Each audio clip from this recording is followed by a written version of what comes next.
Cool. You want to start us out? I'm going to pay attention more to this than... Shit, okay. So it's up to you to be funny. Will you grab me a beer? Fuck. No?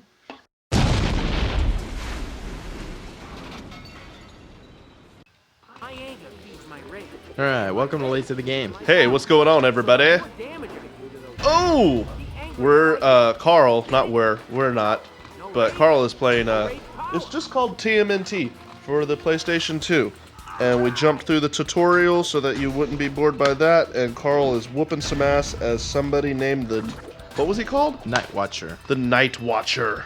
Yeah, this is a game that I'm probably going to concentrate a lot in. It looks really fun. Like, it looks really kinetic and fast, and you're a metal turtle with size.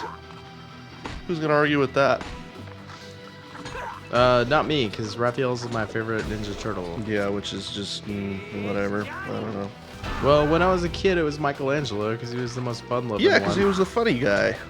But as I've grown older, I grew an emotional connection to Raphael. What is that exactly? What is what? The connection. Like, what do you see in Raphael that you like? He's a loner. You like to be a loner? That's Yeah. what you... Alright. I do. Maybe that's why I connect so well with Leonardo, because I'm a leader. Yeah. I am a leader of men. Yeah. Okay. Hey, And I do stuff that people are like, yeah, I should do that. Honestly, the movie, the first Teenage Mutant Ninja Turtle movie, Yeah. like the real life one, which holds up so well over time. Holy God, Yeah, it does. It's still a really good movie. Just I feel like that's a movie for the ages. I was it's funny that you like Raphael and I like Leonardo, and we both like it because of the movie, really. And those are the two turtles that have an actual character arc. You know, they have character development. Leo and Donatello, Mikey and Donatello are just, they're just basically there. They're supplemental. Yeah. The only ones that have any kind of like real emotional conflict or anything is Leonardo and Raph. I love you know what, to be honest, I just watched that with my girlfriend the other day. Nice. And, I felt this way last time I watched it too. Oh! Yeah. You're taking me away from concentrating. But honestly, like, I associate with Raphael better. Yeah. Because I am very much like a loner. As much as I like to be around people and I like to yuck it up and stuff, like, I like to be alone a lot of the time. Yeah. And in the movie, Splinter really kind of like explains to me that, like, you choose to, like, take care of your anger by yourself. Yeah, I remember that. Yeah, that's a good part. Yeah, and he says, don't forget your brothers and don't forget me. Yeah. Like, basically, don't forget the people that you, like, really care about the most when you decide to, like, take on things by yourself. Yeah. Because they're going to be the ones that help you through it. And he learns that valuable lesson in the movie. Like, really, honestly, I think Raphael is, like, the main character of the Turtles in the first one. I would agree with you. Yeah. I honestly really is. And Splinter, I guess. Yeah, because Splinter gets captured, but, like, it's really kind of Raphael's, like, learning how to be a team member. Yeah. Through, you know... Because honestly, on the rooftop, whenever he, like, tries to fight all those guys, like Casey Jones, he's off by himself. He likes to just be by himself. And a lot of times you get in a lot of trouble by yourself. Yeah. And Raphael learns that the hard way. Yeah, when you push people away to where they don't have your back, you know, you can get yourself in some pretty deep shit without any help. Yeah. And you do learn those lessons the hard way. That's why, well, never mind. Dude, honestly, this game is... It plays so effing well. Holy crap. It looks like a lot of fun. The best way to protect yourself against enemy attacks is to dodge his moves. It raises your chances for victory every time. Dodge his moves. What button did that say? RT? R1? It was R. Come on. When do y'all take a swing at me? One of y'all take a song. Yeah, that didn't Come really- on! How many of you guys is gonna take to beat me? Yeah. Good that's answer. That's Good what I'm. answer. That's what I'm talking about, you know? And Yeah. it took him like falling through a roof and you know, honestly, as much as I don't care for Leonardo, because honestly, those type of people, they irk me. Yeah. Like the type of people that like try so hard to be the leader. You know what I mean? Yeah. It's kind of like I'm a lone wolf, and I can see why Raph and Leo like Butted heads. so much Yes. because the people that are lone wolves don't like leaders telling them what they need to be doing or, you know, trying to give them direction. Yeah. It just doesn't work that way. They're two different people. Yeah, and that's the thing that Leo goes through is, you know, he realizes that he can't, you know, his stubbornness. He realizes in order to be the team leader, he has to listen to his team. Yeah. You know, Yeah. and not just be like, no, it's my way, and that's it. Yeah, that part whenever they're in the apartment, April O'Neil's apartment, and they're just like fighting each other. That part's really funny too, because Michelangelo and Donatello, who you say are like supplementary characters, that's like a prime example of how they're supplementary characters. Yeah, they're like, the comic relief. They're Yeah. just like fight, kitchen. And they were just watching the tortoise and the hare, which is like one of the funniest parts of that movie. yes, I love that part. So amazing. And then you kick the goddamn rabbit. Yeah, it's so good. And I love that they're rooting for the tortoise because obviously they would. Yeah, yeah. You know. Oh, this game plays so well. Even though it looks like I'm doing terribly, which I am. But he always won. So eventually the criminals learn to be afraid of You him. should go up those stairs.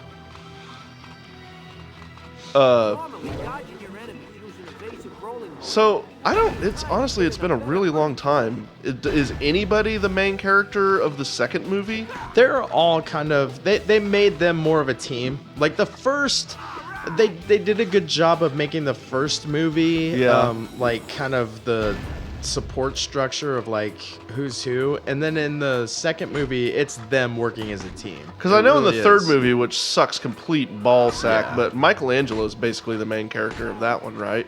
Yeah, well, Because he no, like wants to protect the girl or whatever. I think that's Doesn't he, Raphael like, again. Is it? Yeah. Oh, I could have sworn it was Michelangelo. Yeah, it's Raphael. He's the one, cause he's the stubborn, sarcastic, like no feelings kind of character. Yeah. And in that one, he actually gains feelings for other people and shit. It's weird. That one, I honestly, I really do not remember anything about. I remember that Casey Jones has to babysit a bunch of samurais in the present day because they. I remember that. That's all I remember. Is like he tries to teach him how to play hockey or something. Yeah, it's so funny. Yeah, that's probably the that's- only good part of that movie. It really is. But yeah, the second one is them working as a team. The best part, and the part that I'm really sad, I'm very ambivalent about Super Shredder in that movie Oh yeah. because he looked fucking phenomenal. That's one thing about the Teenage Mutant Ninja Turtles that I'm saying like stands the test of time. It's not CGI. It's costumes. Yeah. It's like badass costumes. And Oh, if yeah. you watch them today, you're gonna be like amazed. I swear to God. Yeah, that's why movies like from the like early 2000s, late 90s with CG that was all CGI look terrible. They're almost unwatchable. They look so bad. But movies like fucking Alien, Hellraiser, the first one. yeah. That like part all where that the- skeleton's like forming. Oh shit, dude, that part like freaked me out. I watched that super stoned. Yeah. And Nice. it like changed my life. It really did. Yeah, the practical special effects I feel always hold up better. They do because it's realistic. It doesn't look awkward in a scene. Yeah, like it's there. It's not real, and you know it's not real, but That's why at least the actors know that they're standing in front of it. yeah, and Toko and Razor, holy shit, in the second one. Oh yeah. The first Teenage Mutant Ninja Turtle movie is very dark, creepy. very, very serious movie. Yeah. The second one, they were like, man, we should really tone this down a bit because a lot of kids like this movie, and I don't think that they understood it. Yeah, And well, that was well after the cartoons had been running for a couple of years since. the first one. Since the even. first one. Yeah. Well, yeah, the so- first one came out, and then the cartoons were made, right? Or am I backwards on that? No, the cartoons were out way before the first one. The Were they? first movie. Yeah. Oh yeah. Oh yeah, Chris Ham. Like 87, 85, 86, somewhere around in there is when the cartoons came out, and like 90 or something is when the actual, like, Danny's wearing a Sid Vicious shirt throughout the entire movie. You know what I mean? Yeah. So, yeah, it came out after. That's so funny that you remember that. Yeah. Oh, you did just watch it, though. So. Yeah. Well, I still remember that. Honestly, what's really weird is that Danny's shirt, I always remember. There's that one scene. I'm going to pause for a second so I can concentrate solely on this part. There's a scene in it. Here, let me play while you talk. No. Oh, come on. This is my game. All right. There's a scene where Danny was talking to Splinter, and like he's like moving down between two boxes, and all you see is his shirt. And it's Sid Vicious, and then he moves down, and then you see Danny's face, and it looks really cool to me, and I always remember that part. But yeah, the second Secret of the Ooze, that one's more playful than the first one. Yeah, way more kid friendly. And they get the little Kino guy, jumps around and does stuff. You know what? I guess Raphael's kind of the main character in that too, right? Because he goes in and infiltrates the Foot Clan with Kino, right? And like helps him out and helps him get initiated and everything. And then they kidnap him. Yeah, he kind of is. Yeah. So Raphael's basically the main character of the Ninja Turtles. He's the troublemaker of the Ninja Turtles. Okay. So he's the catalyst of most of the plot. Yeah, because he's the one that winds up getting in the most trouble out of all the turtles. They all see, that's the thing about Raphael, and that's part of the reason why I relate to him, is because like Donatello, Michelangelo, they're totally cool with just following Leonardo. And anytime I've been in a leadership situation where someone else is the leader and I'm not by myself and I have to follow leadership, I think you might not be able to go that way. I don't know. Yeah. Just saying, you look for something else. I have to follow leadership. Like, I'm always the one that's like, man, this sucks. I'm doing my own thing. Yeah. And Raphael is always doing his own thing. So it's more of like a personality association kind of deal. You know? Yeah. Oh, okay. Never mind. I'm stupid. Well, this has been a super fun discussion with you, Carl. Yeah, totally. Yeah. We'll continue discussing Ninja Turtles and other things when we come back after these days.